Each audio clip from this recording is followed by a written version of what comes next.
Right, Newsday continues, and this is a regular feature on our program. Right about this time on a Friday, we take a look back at just some of the stories that have been trending online. eNCA.com's multimedia editor, Dudu Mathebula, is with us on Newsday. I'm not sure where to start. Do we start at the top or do we start down there? Can we get a camera shot there? Let's do that. Oh, look at that. Now, there's got to be a reason why you're wearing a pair of slippers on the show. We have a dress code here. I know, Jeremy, but it's definitely for a good cause. It's for the Resi Dream Foundation, which, gives to kids that are living with long-term illnesses.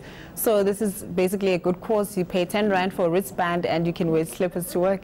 And I think Yuveka Rangapa on Morning News Today was doing it this morning. I think I should have done it, but there was some concern that if I wore slippers, someone would bring me a pipe and pajamas and take me off to some place to go and retire, which I'm certainly not going to do.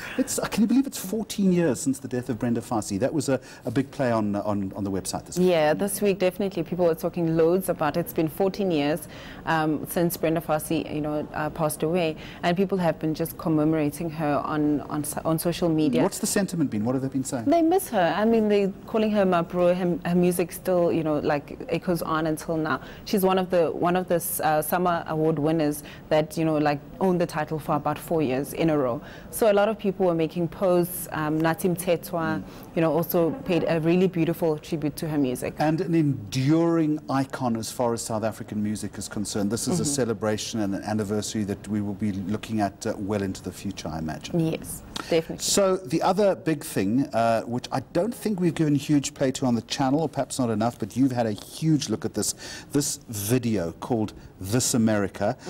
It is a multiple Grammy Award winner, Childish Gambino. I just love saying that name. Premiered about 5 days ago. Yeah. Set it up for us, first of all. What is it about? And then we can look at some of the reaction, but perhaps more importantly, the bigger, wider global implication. This is a very important piece of filmmaking. Absolutely. I completely agree with you, Jeremy. I mean, it was released 5 days ago, and already it has raked in about 75 million views on YouTube.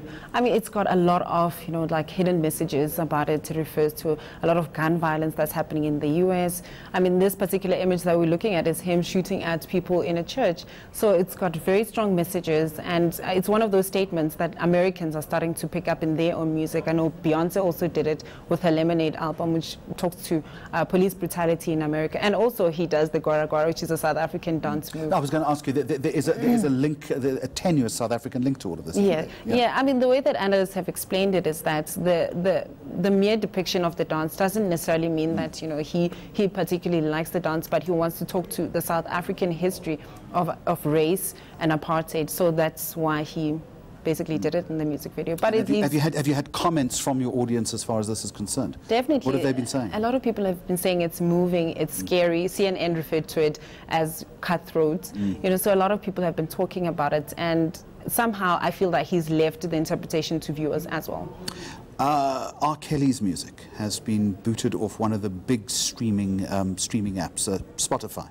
Yeah. What's the background to that? I think it's high time, Jeremy. I mean, when you look at, hashtags like Me Too coming to the fore, R. Kelly has been marred. His image has been extremely marred with sexual abuse claims, and even last July, even his house being some kind of a cult where he keeps women in there. Yeah. So I think it's quite a very bold move. His music has been taken off from being featured and that kind of thing. And I think it sets a very good example. He's got lots of fans. What's the response been to this? Has it been mixed, down the middle, or widely in support of it? It's widely in support, especially for Spotify, because it's quite a bold move. A lot of places like iTunes or Tidal where you'll find music, but this particular one is quite. I think it sets a benchmark in terms of like music streaming services. You don't want to see over there. I think that camera's sneaking up on your shoes again.